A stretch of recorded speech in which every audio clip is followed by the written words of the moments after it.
देखो, कोई पार्टी जिंदगी भर नहीं चलते, सब हर पार्टी जीतते हारते हैं, फिर से आते फिर से नहीं आते। लेकिन इस पार्टी का जो हाल हुआ ये मुझे लगता है इतिहास में किसी का हुआ नहीं। तो इतना क्यों हुआ? एक अगर पूरी शताब्दी राय गद्दार है, चलो एक तो गद्दार है, इतने लोग गद्दार। ऐसा क्या हो गया कि टीएमसी के 20 एमपीज एक साथ स्पीकर के पास गए ये बोलने के लिए कि अब हम एनडीए को सपोर्ट करेंगे? टीएमसी में क्या ऐसी प्रॉब्लम दिख गई? देखो, अगर 2 एमपी जाते तो मैं बोलती हूँ जो उसका प्रॉब्लम था, 3 एमपी जाते तो बोलते उसका प्रॉब्लम था। जब 20 आ गया, इतना ज़्यादा आ गया, तो मतलब उसी में कोई, अगर आप कभी किसी के साथ लड़ोगे तो लगेगा कि उसके साथ उसका गलती है। जब आपके साथ एक का झगड़ा होगा तो उसका गलती, दूसरे का। जब 10 के साथ आपका झगड़ा होगा तो आपका भी गलती है, आपका ही गलती है। तो ऐसे ही यहाँ पे भी 20 एमपी जब गए हैं तो इतना लोगों का, इतना एमपीज का इतना प्रॉब्लम था, जो कभी रिकॉग्नाइज किया नहीं, जो कभी एड्रेस किया ही नहीं पार्टी ने, तो वही उसका ही रिजल्ट ये आया। ऐसा जैसे और भी लोग जो रेबल टाइप के हो गए हैं या फिर अपनी बातें खुलकर बोल रहे हैं, यही बोला जा रहा है कि गलती हम में नहीं है, बल्कि पार्टी की तरफ से अगर अभिषेक सुन लेते, ममता सुन लेती, हमारी बातों को सुना जाता, इवन थ्रेट कल्चर था वहाँ पे जिसकी वजह से 1-to-1 नहीं हो पाता था।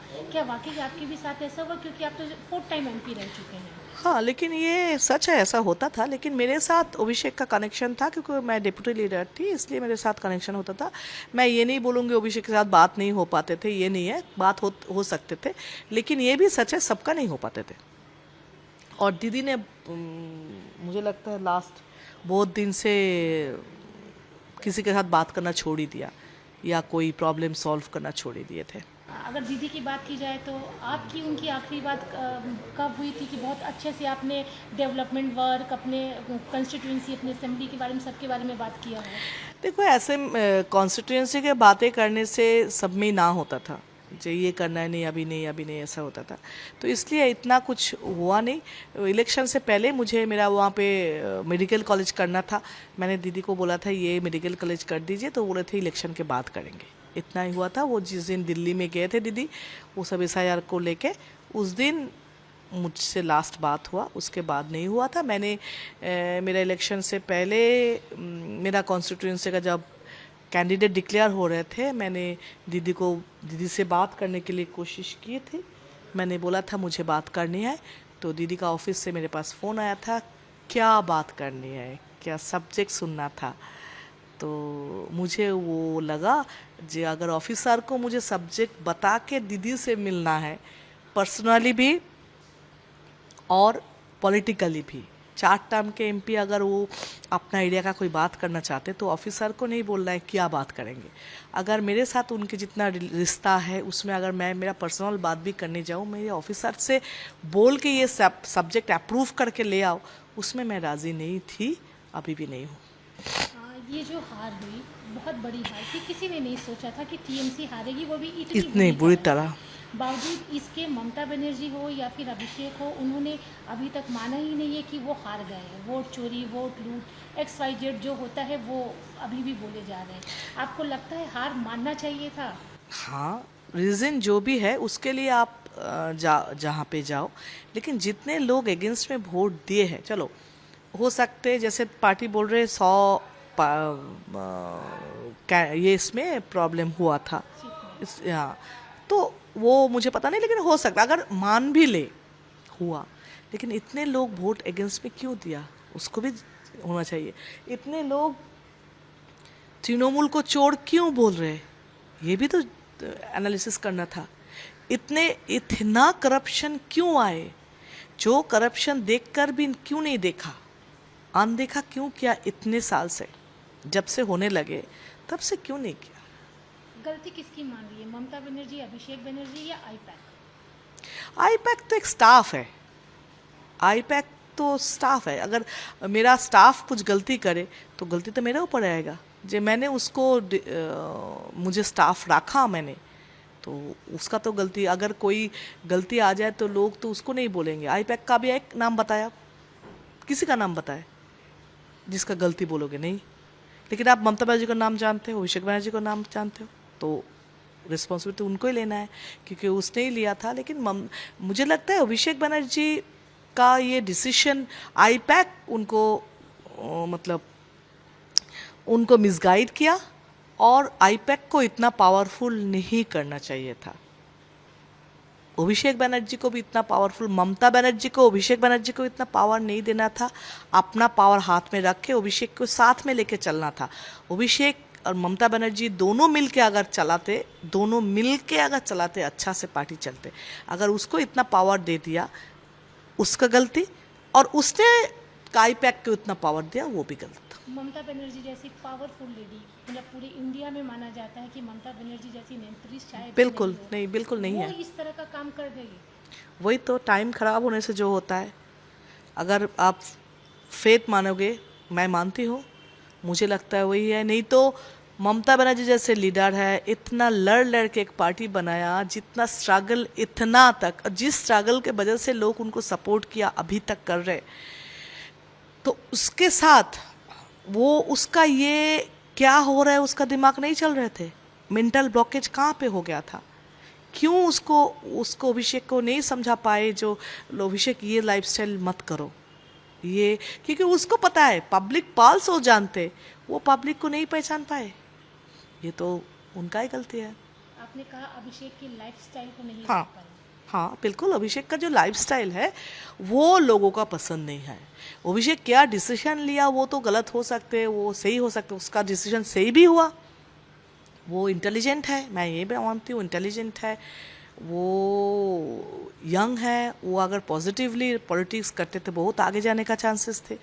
उसका लैंग्वेज भी बहुत कंट्रोल में है, डिसेंसी भी है, लेकिन टाइम भी है, और मुझे पता नहीं क्या क्या कर लिया। अभी अगर आप लोगों की बात करें, आप लोग अलग हुए, इसे क्या हम बोलेंगे? TMC, new TMC? वो ऐसा कुछ नहीं है, हम लोग अलग से ब्लॉक करके बैठेंगे। हम लोग ये सिंबॉलिक प्रोटेस्ट है, जो हम लोग इनके इस पार्टी के साथ है ही नहीं, हम लोग अलग हैं बस। आज सुष्मिता देव ने भी राज्यसभा के सीट से कूद कर दिया, मेंबरशिप भी छोड़ दिया। इसके पहले सुखेंदु दा ने छोड़ दिया। ये जो छोड़ने का सिलसिला आ रहा है, इसे कैसे देख रहे हैं? क्या हार के बाद में ममता बनर्जी ने आप लोगों से बात नहीं की थी, या? देखो, कोई पार्टी जिंदगी भर नहीं चलते, सब हर पार्टी जीतते हारते हैं, फिर से आते, फिर से नहीं आते। लेकिन इस पार्टी का जो हाल हुआ, ये मुझे लगता है इतिहास में किसी का हुआ नहीं। तो इतना क्यों हुआ? एक, अगर पूरी शताब्दी राय गद्दार है, चलो एक तो गद्दार है, इतने लोग गद्दार, इतने लोग सेम बात बोल रहे, इतने लोग, कोई तो किसी का रिलेटिव है नहीं, कोई किसी का बाप नहीं है, कोई किसी का बहन नहीं है, फिर भी एक बात कैसे बोल रहे? तो जहाँ पे प्रॉब्लम है, उनका तो प्रॉब्लम है ही, और ये प्रॉब्लम सब ने बोल रहे हैं अभी, तो सब इसलिए छोड़ रहे। अगर पार्टी का कोई सही डिसीजन हर टाइम होता, हारने के लिए सब नहीं छोड़ रहे, गलत डिसीजन की वजह से छोड़ रहे। दीदी दिल्ली में ही थी जब आप लोग 20 एक साथ गए, और उस समय क्या दीदी ने किसी से बात करने की कोशिश नहीं की ओवर फोन, कि ये क्या कर रहे हो, मुझसे आके बात करो? मेरे साथ तो नहीं, मुझे इनडायरेक्टली दूसरे उसको देके फ़ोन किया था। लेकिन अगर दीदी खुद करती, शायद मैं इमोशनली जो दीदी के साथ अटैच हूँ, बाद में भी रहूँगी, वो दीदी के साथ रह सकती थी। आपको क्या लगता है, ये टीएमसी पार्टी आगे भी कंटिन्यू रहेगी, या क्या होगा उसका? मुझे पता नहीं, मुझे कोई फ्यूचर दिख नहीं रहा है अभी, पता नहीं फ्यूचर क्या बोलेंगे। इस तरह का भी सुनने में आ रहा है कि शायद कांग्रेस के साथ मर्ज हो जाए, ऐसा सुनने में आ रहा है, नॉट कंफर्म। आपको लगता पता है नहीं, हो सकता है कि कांग्रेस के बिना अभी तो कोई काम चलेगा नहीं। टीएमसी का जो अभी हाल हुआ, कांग्रेस के बिना, अगर कांग्रेस के साथ जुड़ेंगे फिर भी थोड़ा पोजीशन बढ़ेंगे। कांग्रेस के बिना अभी टीएमसी का कोई रास्ता है बोल के मेरा समझ में नहीं आ रहा है। कल्याण बनर्जी टीएमसी की तरफ से काफ़ी कुछ बोल रहे हैं, काकलिदी के लिए भी बोला, आपके लिए भी बोला, आप क्या बोलेंगे उनके लिए? बहुत महान है कल्याण बनर्जी, बहुत बड़ा पॉलिटिशियन, बहुत बड़ा लॉयर, बहुत अच्छा इंसान है, बहुत ही मतलब डिसेंट इंसान है। तो उसका बातों से सबको पता चलता था, इसलिए उसका बातों का रिप्लाई देने का, मेरे जैसा छोटा इंसान उनका बातों में कोई रिप्लाई नहीं दे सकती। अच्छा सरकैज़म है ये। दीदी को या फिर अभिषेक को क्या मैसेज देना चाहेंगे इस वक्त जब आप लोगों का एक अलग ब्लॉग बन चुका है? दीदी का अच्छा चाहती हूँ। दीदी के साथ मेरा लगाव है, अभी भी, बाद में भी वो फीलिंग मेरे लिए है। मैं अभी भी खुद को बिलीव नहीं कर पा रही हूँ मैं दीदी को छोड़ रही हूँ या दीदी के साथ नहीं हूँ। ये मैं खुद अभी तक बिलीव नहीं कर पा रही हूँ। अभी भी मुझे सीएम बोलने का 1 मिनट रुकना पड़ता है। अच्छा, सीएम मतलब दीदी क्या, ऐसा। तो क्या बोलूँ। सीएम का जिक्र किया तो अभी मैं तो वही तो मैं पूछती हूँ कौन सा सीएम, मतलब ऐसा एक्स सीएम बोलने में मुझे खराब लगते हैं, इतना मैं अटैच हूँ। लेकिन दीदी का बहुत सारे डिसीजन गलत है, इसलिए अगले दीदी दल को बचाए या दल के साथ, जो लोग दल के साथ जुड़े हुए हैं, जो लोग जिंदगी दे दिया दल के लिए, उसको बचाए, इतना ही बोल सकती हूँ। सीएम की ये बात करते हैं जो अभी के हमारे सीएम हैं शुभेंदु अधिकारी, उनके परफॉर्मेंस को लेकर क्या बोलेंगे? अच्छा है, स्टार्टिंग तो अच्छा किया है। जो बात इलेक्शन से पहले किया वो तो स्टार्ट किया है। बस लेडीज़ का फ्री किया, अन्नपूर्णा ये भी स्टार्ट किया, ये सब कर रहे हैं। तो फिर स्टार्टिंग अच्छा किया, मीन्स एक्सपेक्ट कर रहे हो करेंगे। नहीं तो तृणमूल जैसे ही हाल होगा। तृणमूल का कमिटमेंट, तृणमूल का एक्सपेक्टेशन फुलफिल नहीं हुआ बोल के लोग उनको चुना है, तो फिर उनको भी ये फुलफिल करना है। दी लास्ट क्वेश्चन, आपके ब्लॉक में अभी और कितने लोग आने वाले हैं TMC पता नहीं से? अभी, कोई बात नहीं है। नहीं मुझे पता नहीं। आ सकते हैं।